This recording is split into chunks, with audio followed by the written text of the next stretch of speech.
The gun hasn't fired yet. Already the tension on this track is real. Jamaica, the force in U20 Women's relay racing, lines up against British Virgin Islands, a squad that will not be counted out. Krista Ariste leads off for BVI. Safia Hinds goes first for Jamaica. These opening legs set the tone for everything that follows.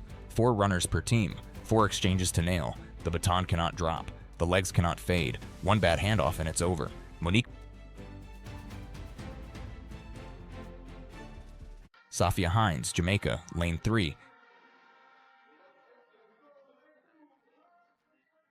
Krista Ariste, British Virgin Islands, lane 4, U17 400 silver medalist.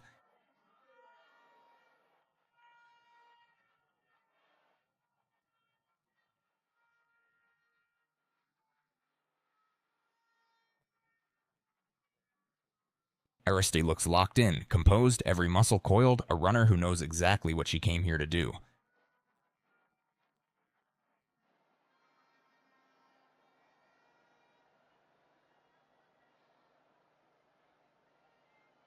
The U20 girls 4x400 final. Here we go. They're off. Krista Ariste of the British Virgin Islands flies out of the blocks and grabs the early lead. Safia Hinds right on her shoulder for Jamaica, these two locked in a battle down the backstretch, neither one giving an inch.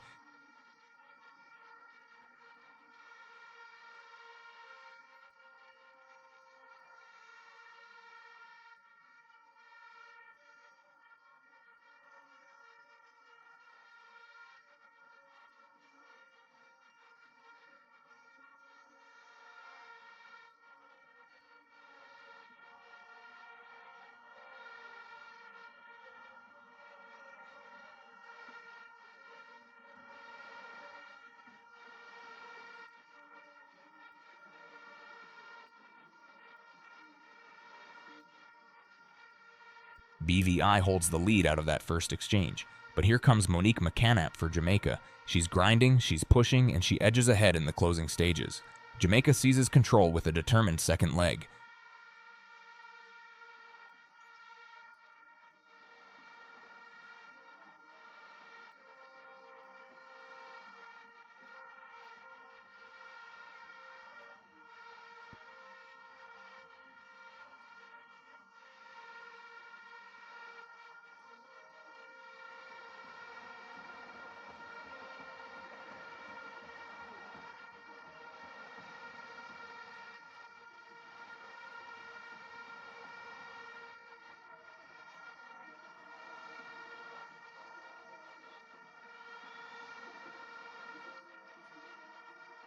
Jamaica gets the baton to Shakeliah Green, the 400 hurdles medalist, and she is powering down the backstretch.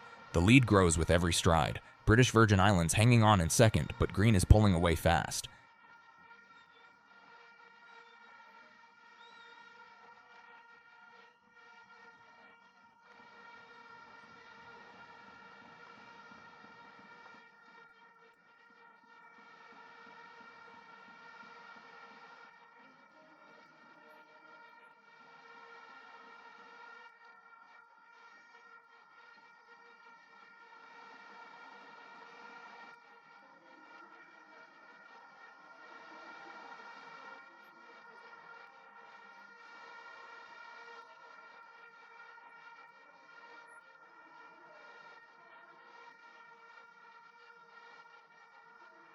Shanae Dwar takes the baton for Jamaica with a massive lead.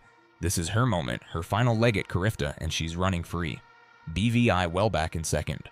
Dwar comfortable on the backstretch, Jamaica in full control. She's not panicking, she's not pressing, she's just running her race. Down the back straight, the gap holds. BV, I can't find the legs to close it. This relay belongs to Jamaica, and Dwar knows it. She glances back, she sees the gap, and she drives on. The crowd in Kingston is alive. She's earned this straight, every meter of it. One corner left between Shanae Dwar and a gold medal.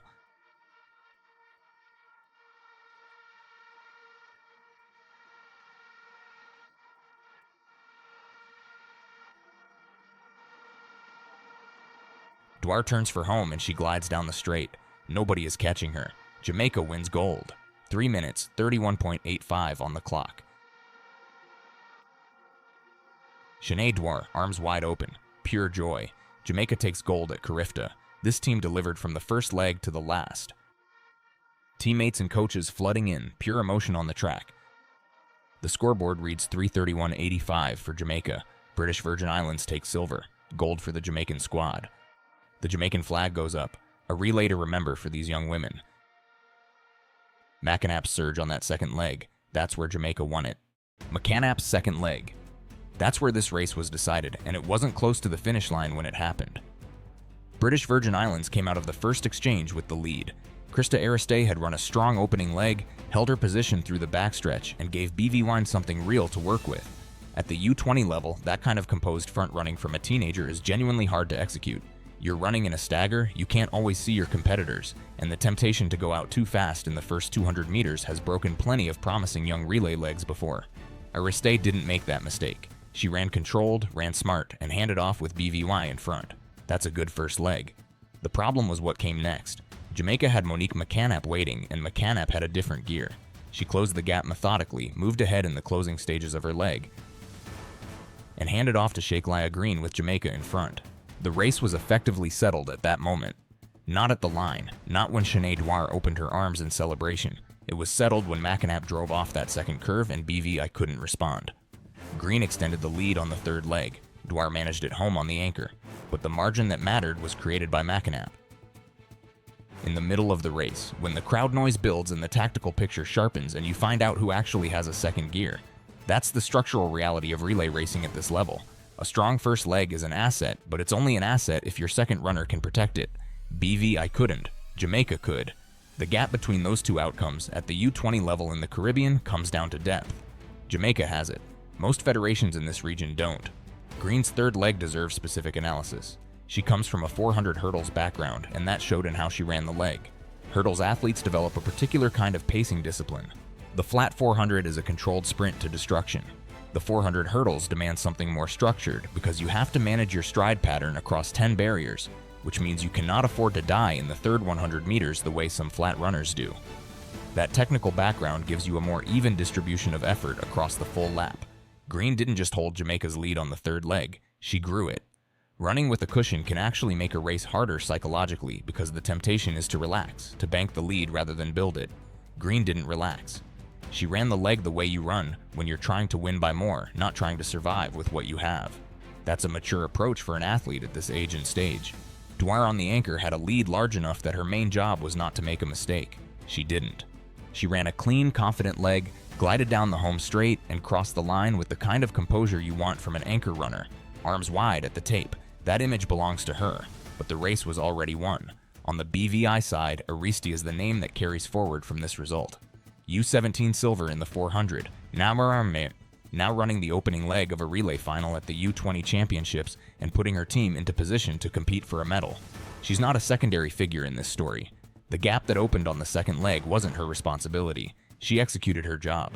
BVI as a program operates with a fundamentally different resource base than Jamaica, and getting to a relay final and taking silver at Carifta represents real competitive achievement for a small federation. Ariste, specifically, is an athlete worth tracking. Her 400 credentials at the U17 level suggest she has the raw material to develop into a serious senior competitor.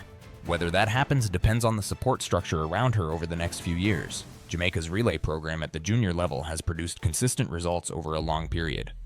They develop 400-meter athletes with genuine depth, meaning that at any given Carifta cycle, they can field a relay squad where 4 different runners each contribute a meaningful leg rather than carrying 3 passengers behind one exceptional athlete.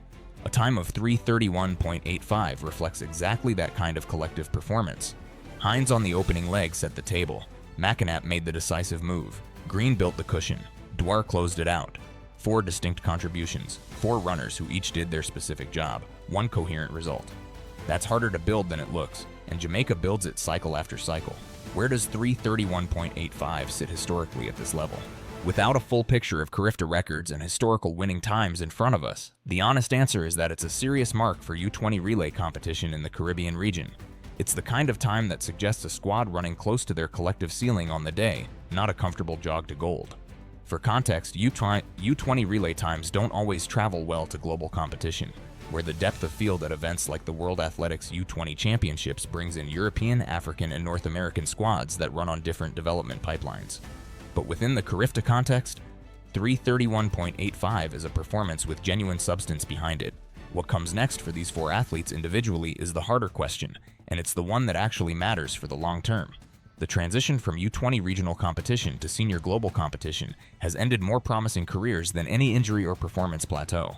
The jump in depth, the physical demands of a full professional or semi-professional training cycle, the shift from being a dominant junior to being a developing senior, it filters people out.